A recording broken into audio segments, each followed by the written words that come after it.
Restaurant Unstoppable. What the most successful restaurateurs know that you don't.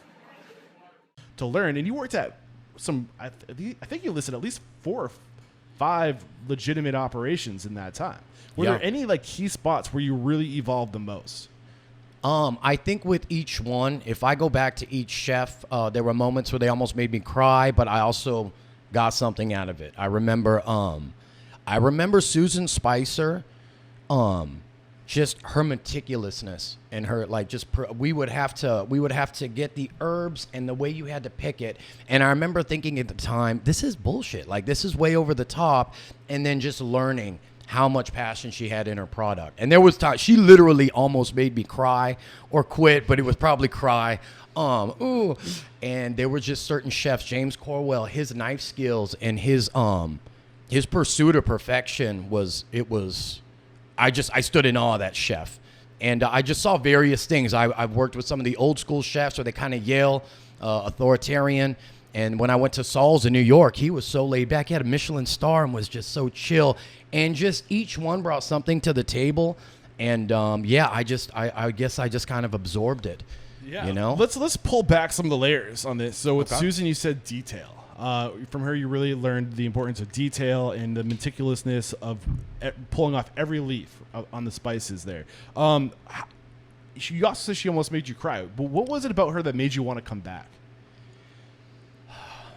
You know, I think all good leaders is they demand your respect. Okay. Okay. And so there's that thing. It would be worse if they said you let me down. You know, and so I think it was just, I want to impress them. I respect them. I mean, she was doing stuff when women were not in kitchens.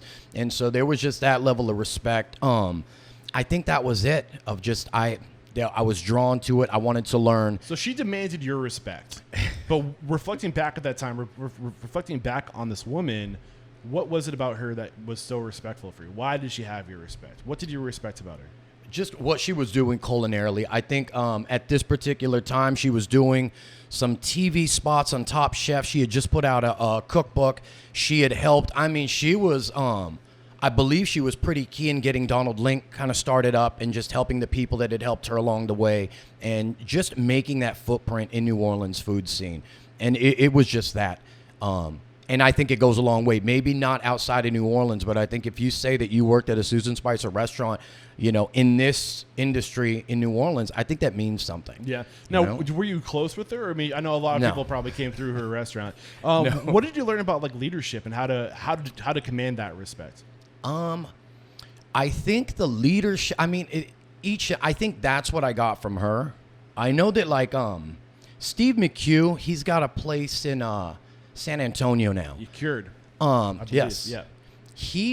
I learned the way he would expedite and run a line. I kind of saw him as like like a conductor running an orchestra, and that was amazing. And you worked with him at Luke when you were. I worked with him at Luke. Yes. And you were in San Antonio for a little bit then.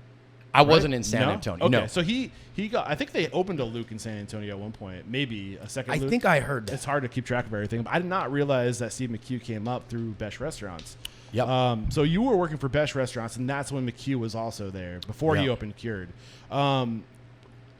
He said you said you learned about how to orchestrate the way he expedited, right? What else did he teach you? Just. I think on a personal level, he was, I just resonated towards him. He was funny. He was witty. He could do Vanilla Ice. He could do he would do it on the line, word for word, rap it. And he knew how to make you laugh and he knew how to push you.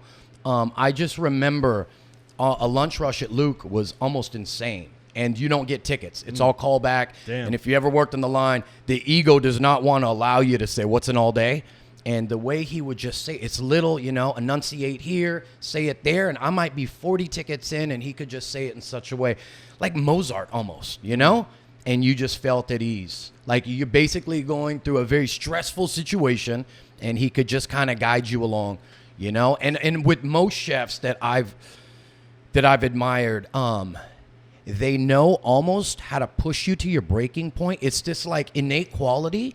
And it's like they get a sense, okay, he's about to break, and just that you did a good job. They wouldn't do it often, but you did good tonight. And just that little statement would build you up just enough, and they'd push you to your breaking point and then do that.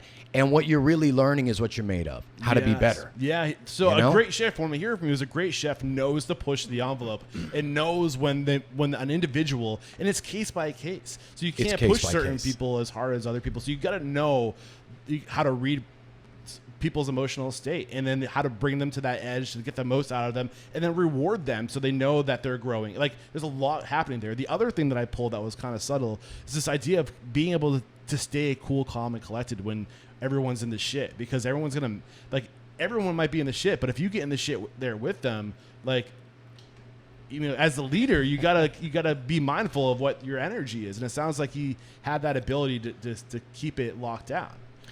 Yeah, and look, I want to give a shout out to Gene, because we're kind of yin and yang. Yeah, don't worry, I tend to be fiery and passionate, and when we're busy, Gene is the cool one. So he's actually, I kind of get worked up, I'm emotional, and Gene is cool. Sometimes I get frustrated, but he's actually the calmness in the storm, which I really appreciate. Yeah. So. So any other key mentors, key people? You put a lot of emphasis on Susan. You put a lot of emphasis on Steve McHugh. Anybody else?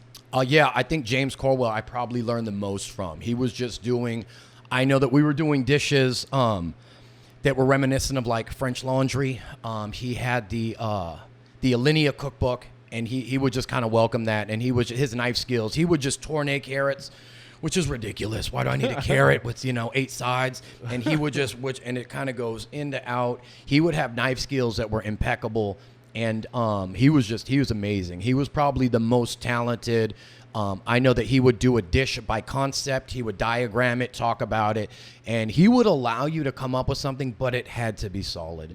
And yeah, he was amazing. I think he started Ocean Huggers. It's like a plant-based. I think it's like a sushi. I've been trying to reach out to him. I need to get a hold of him. But yeah, he's doing tuna, like tomato, where it looks like tuna, and doing like plant-based sushi, which is being sold at. Okay. He might be a good recommendation. There we go. He's on my radar. So it sounds like you learned a lot about food. But what did he teach you about leadership or business? Did he give you any business skills or anything along those lines? Okay, how can I apply that? Putting you through the ringer right now. Okay, so, and this is something that I struggle with is, so when I'm working with these chefs, I don't have the skill set that they necessarily have, okay? But I'm a cog in the machine. And so I think what I got from them is you didn't necessarily, and then I'm applying this today.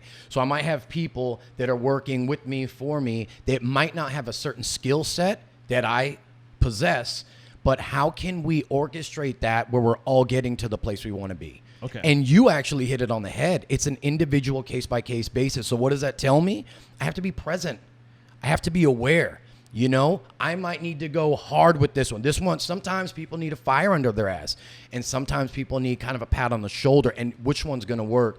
And just that ability to be present, to know your staff. Yeah. And I think that is one thing that I got, and from them, along with it, all of them they were like perfectionists. You know, they wouldn't let something subpar go out. And I think that's the power of getting on the right teams, because not every restaurant you walk into are going to be operating at Michelin star skills. But if you can get into one of those restaurants, the people that are there building their careers are going to take it seriously. You're going to become the average of those individuals for sure. I think it's you can't underestimate the value in that.